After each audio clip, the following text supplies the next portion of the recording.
மனசாட்சிடா. நாம் இந்த வீடியோவில் என்ன பற்றி பார்க்க போகிறோன்னா, மேரி கிறிஸ்மஸ் படத்தோட ரிவ்யூ பார்க்க போகிறோம். என்னடா பழைய படமாக இப்போ தான் ரிவ்யூ போடுறான், எனக்கு எப்போ டைம் இருக்கோ அப்போ தான் நான் பார்த்து ரிவ்யூ போட முடியும். நீ மத்தியானம் போர் வச்சுது நெட்ஃப்ளிக்ஸில் பார்த்தேன். மேரி கிறிஸ்மஸ்ஸு நல்லா இருந்ததுங்க படம். ஆக்சுவலாக இந்த படமும் மர்டர் கிரைம் த்ரில்லர் மைஸ்ட்ரி மூவி தான். இது நல்லா இருக்கு படம். விஜய் சேதுபதி அண்ணா கம்மிங் டு த பாலிவுட்டில் செம்மையாக. கட்ரீனா கைஃப் இவங்க ரெண்டு பேர் வந்து நம்ம ஏற்கனவே காத்து வாக்கில் 2 காதல் படத்தில் அந்த கிளைமேக்ஸில் இன்ஸ்டாகிராமில் மேடம் பேசுவாங்க, Rambo shall we meet, I have to speak to you அப்படி இந்த கிளைமேக்ஸில் பார்ப்போம்ல, அதை மையமாக வச்சு 2 பேர் கடைசியில் ஜோடியாகவே நடிச்சிட்டாங்க இந்த படத்தில். ஸோ இந்த படம் கொஞ்சம் நல்லாவே இருந்து. Crime thriller story. பாம்பேயில் அடிக்கடி மேரி கிறிஸ்மஸ் ஆனால் பாம்பேயில் எப்படி தான் அடிக்கடி நடக்கும் போல் அதை தான் மையமாக வச்சு அந்த டேரக்டர் எடுத்துருக்காரு. ஸ்ரீராம் ரகுநாதன் டேரக்டர், அவர் தான் எடுத்துருக்காரு. Radhika madam little cameo acting as a police கான்ஸ்டபிளாக நடிச்சிருந்தாங்க. நல்லா கேஸை இன்வெஸ்டிகேட் பண்ணுற ஆக்டிங் நல்லா பண்ணியிருந்தாங்க. கடைசியில் கிளைமேக்ஸில் செம்ம ட்விஸ்ட் இருந்தது. ஸோ இன்னும் ஆக்சுவலாக கதைனா, விஜய் சேதுபதி அண்ணன் வந்து ஒரு பொண்ணை லவ் பண்ணுவார். ராதிகா ஆப்தே தான் கேமியோ அதில். ஸோ ராதிகா ஆப்தே லவ் பண்ணுவார். அந்த பொண்ணோட புருஷன் வந்து விஜய் சேதுபதி அண்ணனுக்கு பாஸ். ஸோ அவன் மேலே ஆசைப்பட்டு நான் அவங்க கூட வாழ போகிறேன்னு சொல்லிட்டு விஜய் சேதுபதி ப்ரொப்போஸ் பண்ணுறாராம். ஆனால் மேடமுக்கு, ராதிகா ஆப்தே மேடமுக்கு பிடிக்கல. நீ பாஸுக்கு துரோகம் பண்ணுற, இல்லை எனக்கு உன்னை பிடிச்சிருக்கு, நான் உன்னை கல்யாணம் பண்ணிக்கணும்னு நினைக்கிறேன். ஸோ அதுக்கு ராதிகா ஆப்தே மேடம் வந்து மேரேஜுக்கு ஒத்துக்க மாட்டாங்கன்னா என்ன பண்ணுவார் நம்ம அண்ணன்? ஆப்வியஸ்டாக போட்டு தள்ளிடுவார். ராதிகா ஆப்தே மேடமாக போட்டு தள்ளிட்டு ஜெயிலுக்கு போயிடுவார் விஜய் சேதுபதி அண்ணன். ஜெயிலுக்கு போயிட்டு 7 வருஷம் ஜெயிலேருந்து மறுபடியும் வெளில வரும்போது அவங்க அம்மா வந்து உயிரோடு இருக்க மாட்டாங்க. உடம்பு சரியில்லை. விஜய் சேதுபதி அம்மா வந்து இந்த படத்தில் செத்து போயிடுவாங்க. ஸோ அண்ணன் பேர் வந்து ஆல்பர்ட் இதில். ஸோ அவங்க வீட்டை ஹவுஸ் ஓனர் வந்து வீட்டை பார்த்துக்கிறாரு. இவர் ஜெயிலுக்கு போயிட்டு வெளில வர வரைக்கும் வீட்டை பார்த்துட்டு வீட்டுக்கு ஜெயில் வந்தோடனே ஒரு புது லைஃப்பை ஸ்டார்ட் பண்ணணும்னு விஜய் சேதுபதி அண்ணன் 7 வருஷம் ஜெயிலில் முடிச்சுட்டு வெளில வராரு.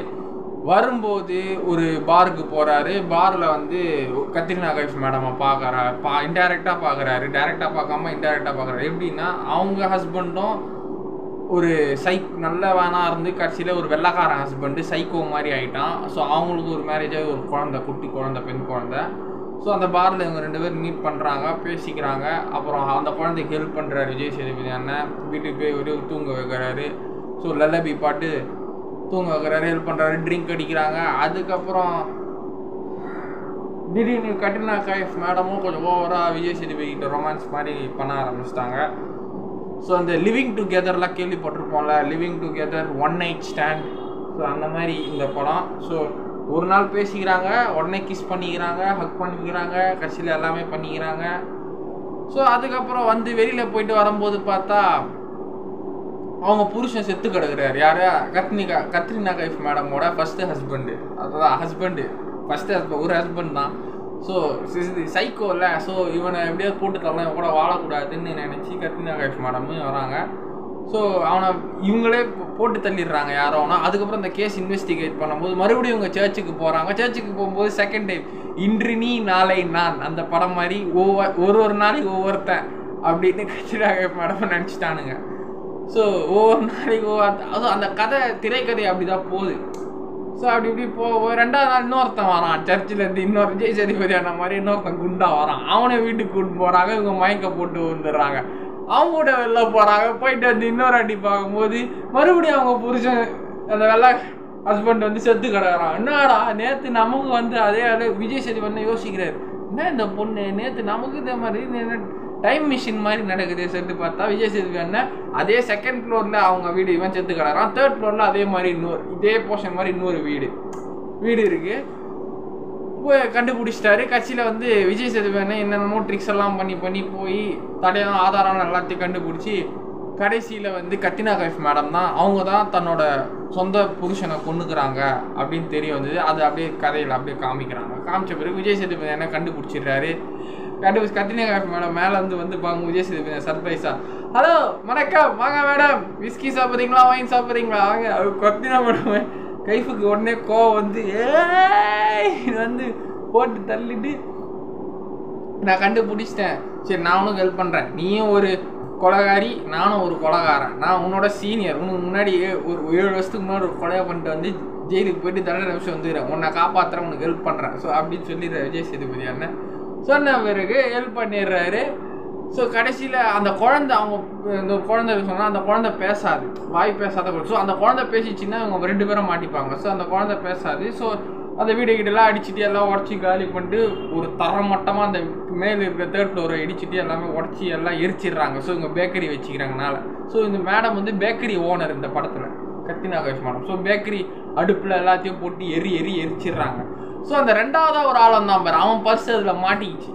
ஸோ மாட்டின பிறகு அந்த பர்ஸ் வந்து நானே தான் வச்சுட்டு அந்த 2வது வந்த ஆள் சொல்லிட்டான், விஜய் சேது மாதிரி இன்னொருத்தர் 2வது நான் வந்து கில்மா பண்ணுறதுக்கு வந்துடுறான்.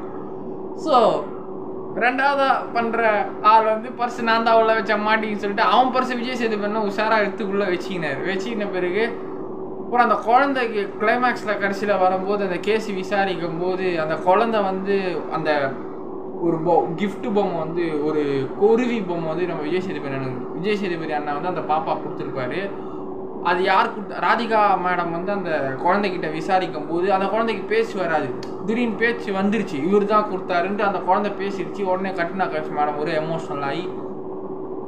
எமோஷ்னல் ஆகி கண்ணீர் வெடிக்கும் போது எல்லாரும் பார்க்குறாங்க, விஜய் சேதுபதி தான் அந்த மர்டர் பண்ணவர் மிஸ்ட்ரி. அதுக்கப்புறம் அந்த பர்ஸை யார் வச்சுக்கிறாங்களோ அவங்க தான் மெயின் கொலைகாரன்னு சொல்லிட்டு அந்த பர்ஸ் எடுத்து விஜய் சேதுபதி அண்ணா வந்து காமிச்சிட்டாரு எல்லா போலீஸ்கிட்டையும், ராதிகா மேடம் கிட்டையும்.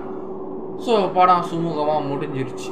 அவ்வளோதான், நான் தான் மிஸ்ட்ரின்னு ஒரு மர்டர் த்ரில்லர் மிஸ்ட்ரி. இந்த படமும் தேட்டரில் பார்த்துருக்கலாம், நல்லாயிருக்கும். ஆனால் நான் பார்க்கல, மிஸ் பண்ணிட்டேன்.